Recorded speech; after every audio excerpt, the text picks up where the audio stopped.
Hello my dear student, welcome back to Deepak classes. I hope आप लोग अच्छे होंगे, आपकी पढ़ाई अच्छी चल रही होगी। और आज हम जेई के चैप्टर वाइज पीवाईक्यू डिस्कशन में पहुंचे हैं ग्रेविटी। और इससे पहले मैं आपको बता दूं, हमने रोटेशन चैप्टर स्किप किया है क्योंकि वो बहुत बड़ा चैप्टर है, तो उसके पीवाईक्यू टाइप होने में थोड़ा टाइम लगेगा। तो इससे हम ग्रेविटेशन और आगे को कंटिन्यू करेंगे, बीच में कभी मैं आपको रोटेशन करवा दूंगा। ग्रेविटेशन में आपके 39 क्वेश्चन आए हैं बच्चों। 39 क्वेश्चन समझ रहे हैं आप, बहुत ज़्यादा होते हैं 39 क्वेश्चन। और उन 39 क्वेश्चन में 21 क्वेश्चन आज हम डिस्कस करने वाले हैं, और बाकी के जो 17 क्वेश्चन हैं वो हम ऑलरेडी डिस्कस कर चुके हैं। Acceleration due to gravity, most important topic from gravitation आप कह सकते हैं। एक्सेलरेशन ड्यू टू ग्रेविटी अकेले वहाँ से कितने क्वेश्चन आ रखे हैं? 17 क्वेश्चन आ चुके हैं, हम उसको ऑलरेडी कर चुके हैं। तो आज हम करने जा रहे हैं अपना पहला क्वेश्चन। ये बेसिक है, ये जो हमारा पहले 4-5 क्वेश्चन है ये बेसिक है। बेसिक क्या है? इसमें कह रहे हैं two identical particle each of mass m go round a circle of a radius इतना under the action of their mutual attraction. तो कोई भी बॉडी क्या कर रहा है? आइडेंटिकल मास से किसी सर्कुलर मोशन दिखा रहा है। सर्कल के अबाउट का मतलब है सर्कुलर मोशन दिखा रहा है, और अंडर म्यूचुअल ग्रेविटेशनल अट्रैक्शन। तो पूछ रहे हैं कि एंगुलर स्पीड क्या होगी। तो जब भी कोई बॉडी सर्कुलर मोशन दिखाती है तो आप कह सकते हैं सर वहाँ पर दो फोर्स लगते हैं, और F ग्रेविटेशनल फोर्स हमारा बराबर हो जाएगा F सेंटीमीटर। अब लेकिन हमें एंगुलर स्पीड पूछी है। अगर स्पीड पूछी होती तो हम mv²/r लगाते, और अदरवाइज हम ये लगाएंगे एंगुलर स्पीड के लिए। और दो पार्टिकल के बीच में जो ग्रेविटेशनल फोर्स हो जाएगा वो आपका ये हो जाएगा। ठीक है, अब यहाँ पर उनके बीच की क्या डिस्टेंस दे रखी है? आपको दे रखी है सर्कल ऑफ रेडियस a। तो ऑफ रेडियस a मतलब r की वैल्यू यहाँ पे कितनी बन जाएगी? a और 2a का स्क्वायर। कैसे? देखिए, अगर कोई भी पार्टिकल ऐसे गोल घूम रहे हैं तो अगर यहाँ पर आप देखते हैं तो इस पर जो ग्रेविटेशनल फोर्स लग रहा है ये m है, ये m है, तो हमारा टोटल डिस्टेंस कितनी हो जाएगी? 2a हो जाएगी। तो ये mv²/r हो जाएगा, m से आपका m कट जाएगा। ठीक है, और ओमेगा जो आपका आ जाएगा, यहाँ पर r की वैल्यू भी आप a रख दोगे, रेडियस हमारी a है, तो जो हमारी ओमेगा की वैल्यू आएगी वो हो जाएगी gm/4a³। तो कुछ भी नहीं था इस क्वेश्चन में, तो करेक्ट ऑप्शन हो जाएगा सी वाला। सेकंड ऑप्शन है। सेकंड ऑप्शन क्या कह रहे हैं आपसे कि स्पेरिकल इंसुलेटिंग बॉल है और स्पेरिकल मेटालिक बॉल है। दो टाइप के बॉल हैं आपके पास, एक इंसुलेटिंग बॉल है और एक मेटालिक बॉल है। आपसे पूछा जा रहा है दोनों सेम साइज के हैं भैया, और दोनों आपके सेम मास के हैं, are drop from the same height, same height से ड्रॉप कर रहे हैं। तो क्या होगा? आपको ये सही ऑप्शन चूज़ करना है। तो बच्चों इसमें मैं आपको बताऊं, जो करेक्ट ऑप्शन होगा हमारा वो हो जाएगा बी वाला। इंसुलेटिंग बॉल जो है वो हमारी पहले आ जाएगी। क्यों?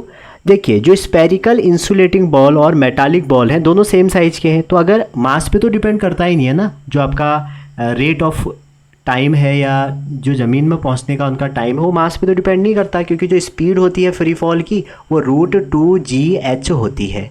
अब देखो, जो मेटालिक बॉल है, जो हमारी मेटालिक बॉल है, अगर उसके सराउंडिंग में कोई हमारा अर्थ मैग्नेटिक फील्ड है, अगर आप उसको कंसिडर करते हैं, तो हमारे मेटालिक बॉल के अंदर एडी करंट आपकी इंड्यूस हो जाएंगी, और जिसकी वजह से उसकी जो वेलोसिटी है वो क्या हो जाएगी? थोड़ा डिक्रीज हो जाएगी। तो इंसुलेटिंग बॉल तो फ्री है, एडी करंट से तो वो पहले आएगी। चलिए आगे देखते हैं थर्ड क्वेश्चन। जैसे आपका पोटेंशियल होता है वैसे ही हमारा ग्रेविटेशनल पोटेंशियल होता है। जैसे आप इलेक्ट्रोस्टैटिक में पोटेंशियल पढ़ते हैं वैसे ही यहाँ भी होता है।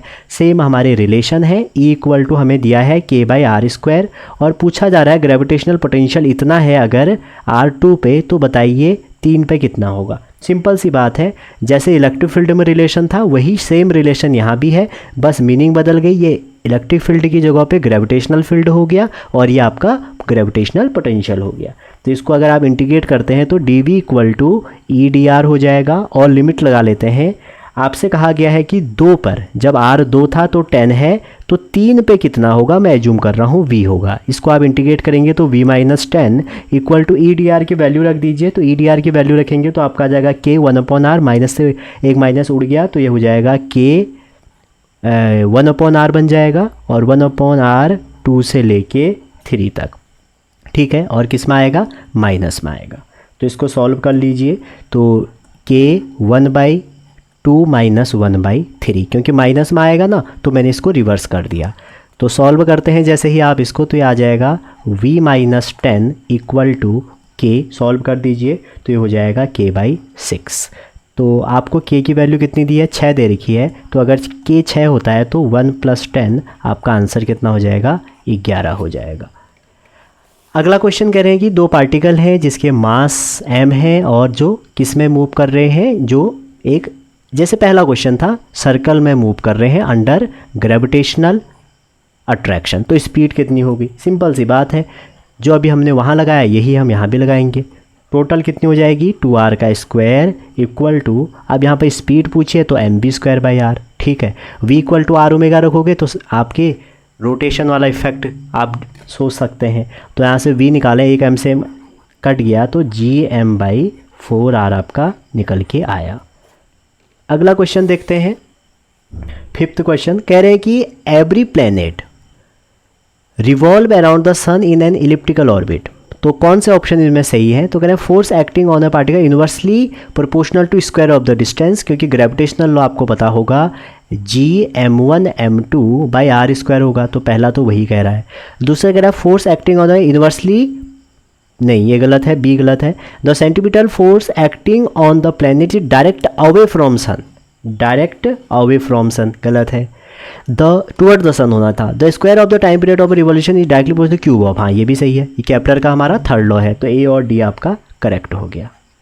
चलिए भैया आगे चलते हैं। एस्केप वेलोसिटी से हम आज करेंगे, आपको एस्केप वेलोसिटी से हम जब क्वेश्चन करेंगे, पहला क्वेश्चन कह रहा है कि for a planet if the ratio of the mass of a planet to its radius increase the escape velocity also increase. तो भैया ये सही है। क्यों सही है, क्योंकि जो हमारा एस्केप वेलोसिटी का फॉर्मूला होता है अर्थ से, अर्थ के रिस्पेक्ट में, तो ये बनता है जिसी की वैल्यू आप कहते हैं 11.2 km/h। तो ये बढ़ाओगे तो ये बढ़ेगा। और दूसरा क्या कह रहा, escape velocity independent of radius of a planet, नहीं ये गलत है। तो पहला सही है, दूसरा गलत है, पहला सही है, दूसरा गलत है, बी सही हो गया। आगे कह रहे हैं कि एक प्लैनेट है having mass 9 me and radius 4 me where me mass of earth has a escape velocity. तो सिंपल सी बात है, आपने पढ़ा एस्केप वेलोसिटी होती है √2g mass of earth over radius of earth. अगर आपको मास को 9 गुना करना पड़ेगा, 9 टाइम्स करना पड़ेगा, तो 2gme, और 9 को मैं ऐसे बाहर से लिख ले रहा हूँ। और अगर आप ये re को भी 4 टाइम करोगे तो re/4 हो जाएगा। तो आप यहाँ पे देख सकते हैं v एस्केप 9/4 को आप बाहर निकालें तो 3/2 v एस्केप हो जाएगा। और ये जो v एस्केप की वैल्यू है, इसकी वैल्यू कितनी होती है 11.2। तो डायरेक्ट आप यहाँ पे 11.2 रखिए। तो 11.2 रखने के बाद इसको सॉल्व करेंगे तो आएगा लगभग 16.8 km/s। नेक्स्ट वन करें कि the ratio of escape velocity of planet will be, क्या होगा, given mass of the planet is 16 time mass of the earth और रेडियो। सेम वही क्वेश्चन है, अगर वो 16 टाइम हो जाएगा तब क्या होगा पूछ रहा है। तो देखिए 2 के लिए लगा लेते हैं, एस्केप वेलोसिटी ऑफ अर्थ और एस्केप वेलोसिटी ऑफ प्लैनेट। तो जब इसका आप रेशियो करेंगे, क्योंकि आपको फॉर्मूला पता होना चाहिए, एस्केप वेलोसिटी होता है √2gme/r।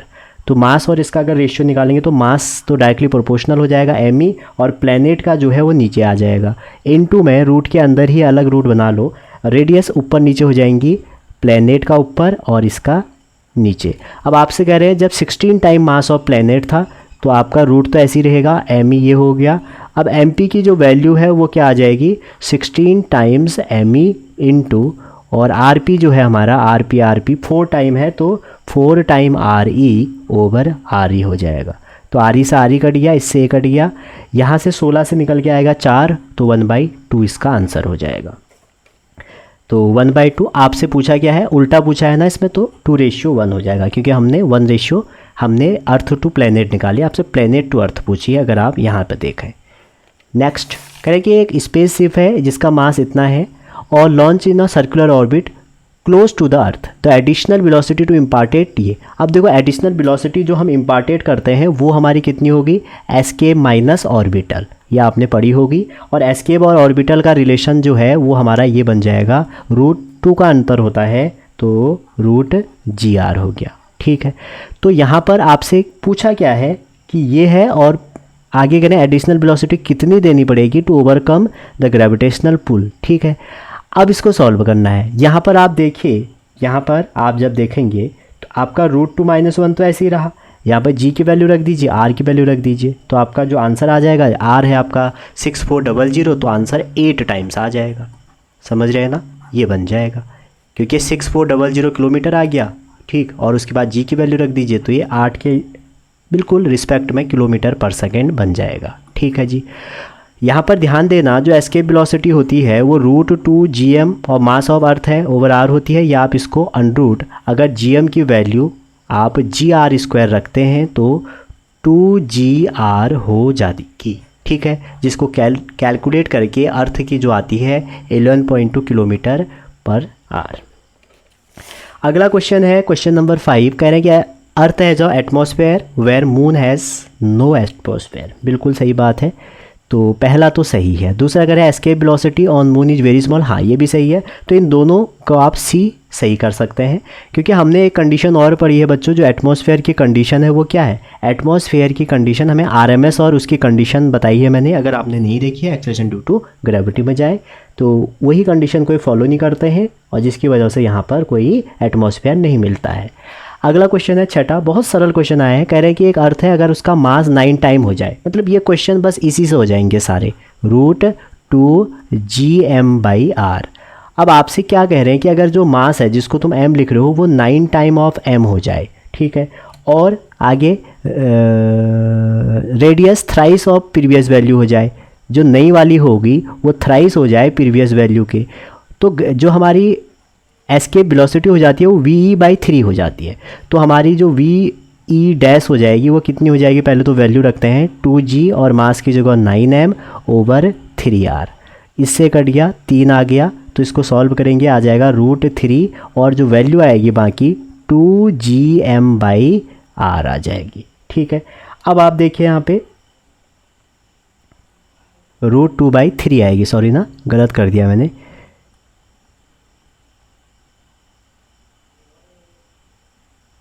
कुछ गलती हो रही लग रहा। क्या क्या दिया था, मास को 9 टाइम था तो हमने 9 टाइम रख दिया यहाँ पे, ठीक हो गया। और क्या कर रहे हैं, रेडियस थ्राइस टू प्लेनेट, ठीक है, रेडियस भी थ्राइस रख दिया, तो ये कट जाएगा इससे, तो ये √3 आ जाएगी।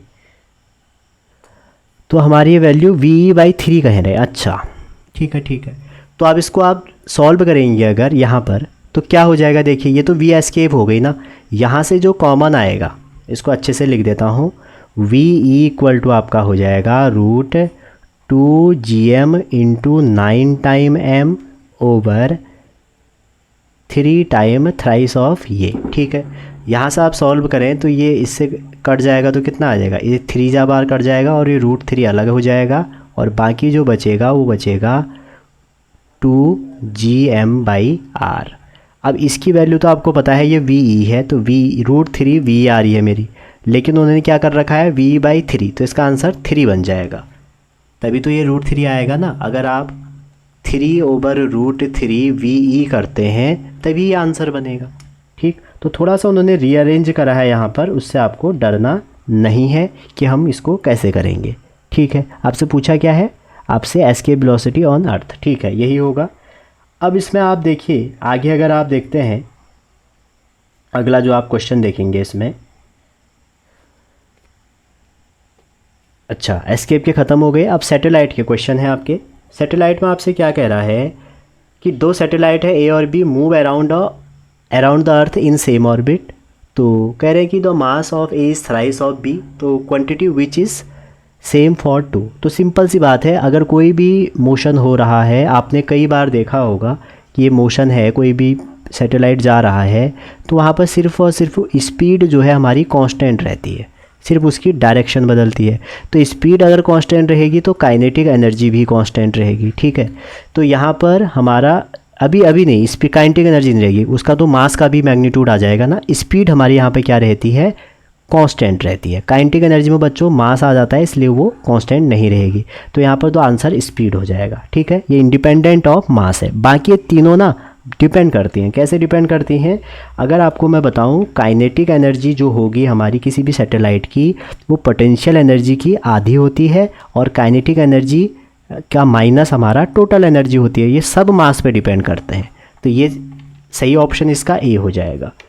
अगला देखें, करें टाइम पीरियड। देखो केपलर के थर्ड लॉ कहते थे कि जो टाइम पीरियड है, देखो टाइम पीरियड में पहले आपको ये डिटेल वाला फॉर्मूला आना चाहिए 2πv, और v में आप ऑर्बिटल स्पीड रख देंगे तो 2πr रूट gm बाई क्या आ जाएगा, r आ जाएगा।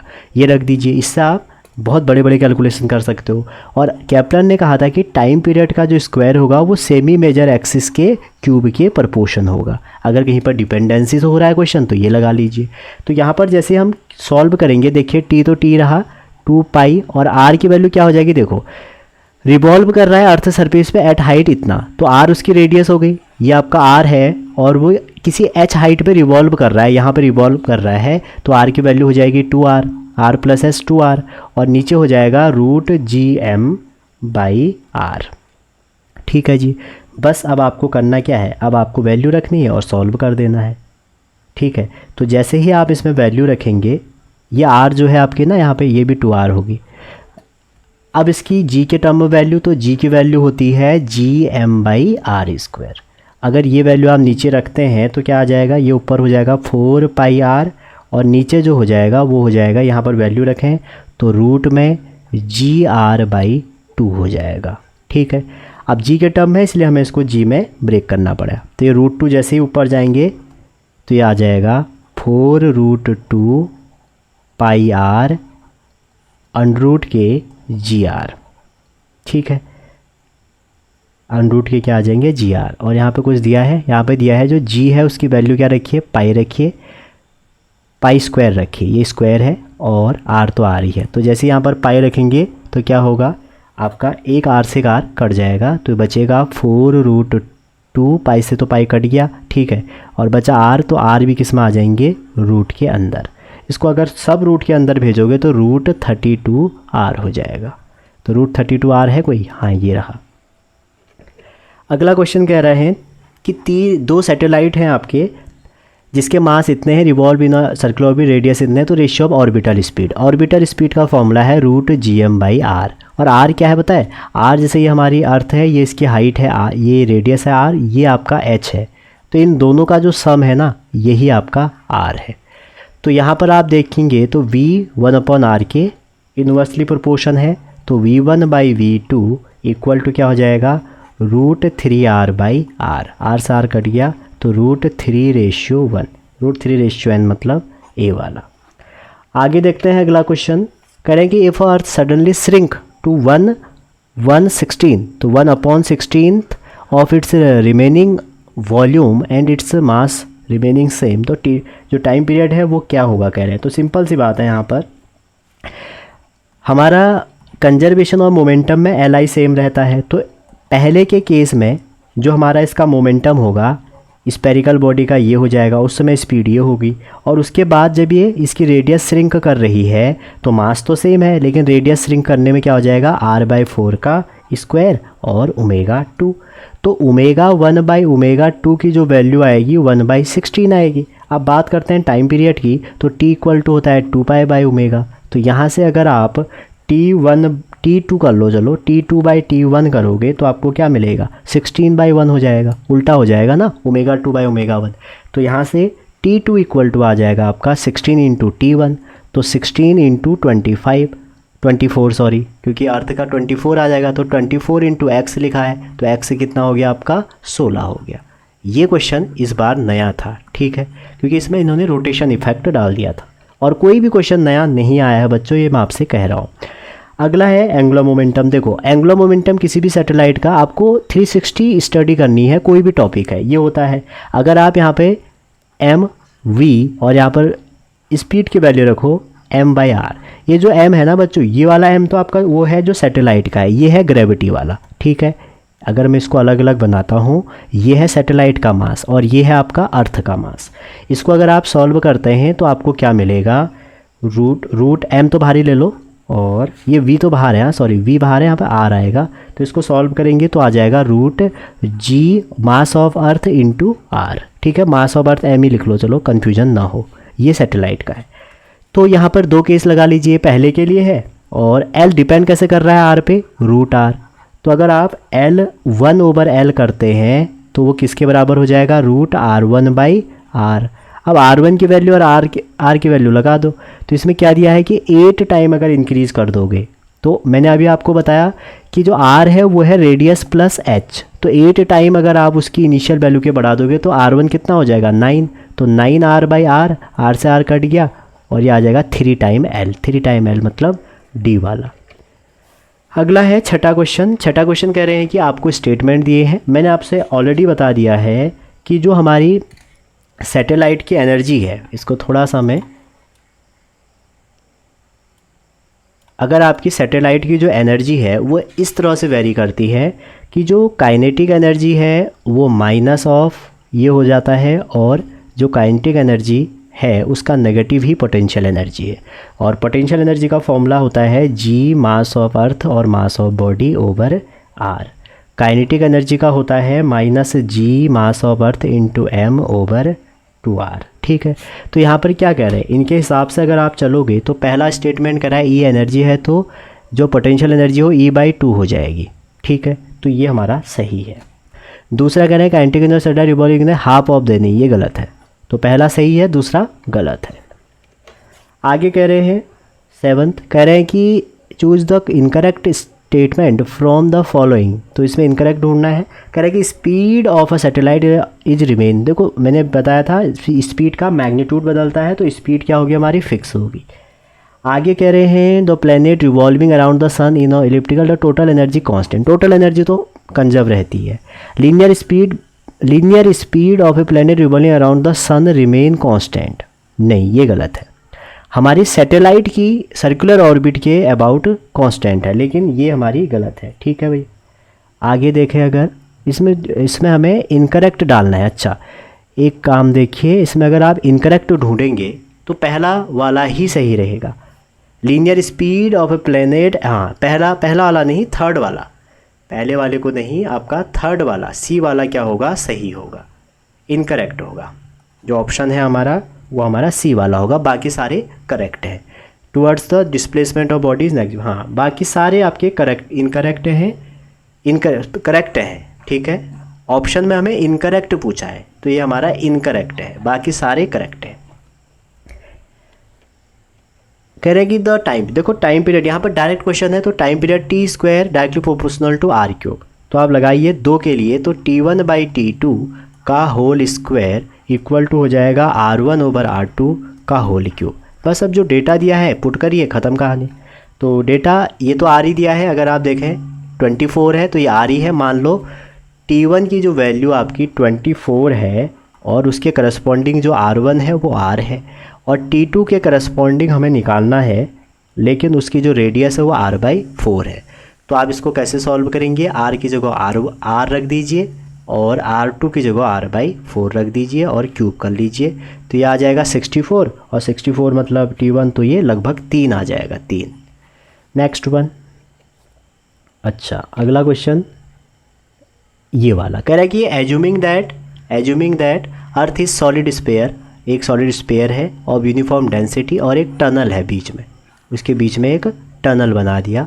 और ये डायरेक्ट क्वेश्चन था, अगर तुम इसको मेथड से करने जाओगे तो बहुत टाइम लगेगा। तो पूछ रहे हैं कि फौज में की रिलीज इतना executive SHM and the mass of इतना, टाइम पीरियड कितना होगा। सिंपल से बच्चों, अगर आप इसमें डायरेक्ट रिजल्ट है r/g से याद करोगे, जो लगभग नियर अबाउट 84 मिनट के आसपास आता है, तो वो इसमें बी ऑप्शन सही होगा। अगर कैलकुलेशन करने जाएंगे तो काफ़ी लंबा जाता है।